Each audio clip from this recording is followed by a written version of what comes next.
这个小男孩正在海边赶海，突然他在石缝中捡到了一颗奇怪的超大黑色石头，赶紧将大石头拿回家里，洗干净后准备用小刀撬掉表面的脏东西。然而当他撬开的瞬间，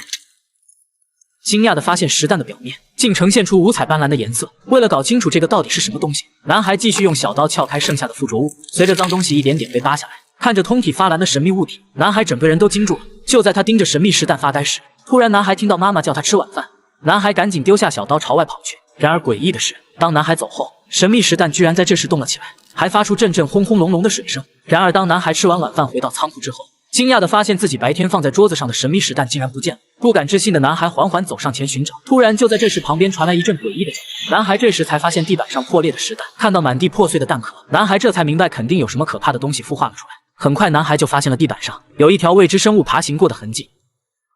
男孩顺着痕迹来到花园里，突然听到草丛里传来的窸窸窣窣的异响。男孩不但不害怕，反而缓缓地向前靠近。然而当他掀开杂草后，却惊讶地发现里面竟躲着一个全身光溜溜的怪物。男孩整个人吓得大气都不敢喘。作死的男孩还是忍不住伸手想要上去触摸怪物。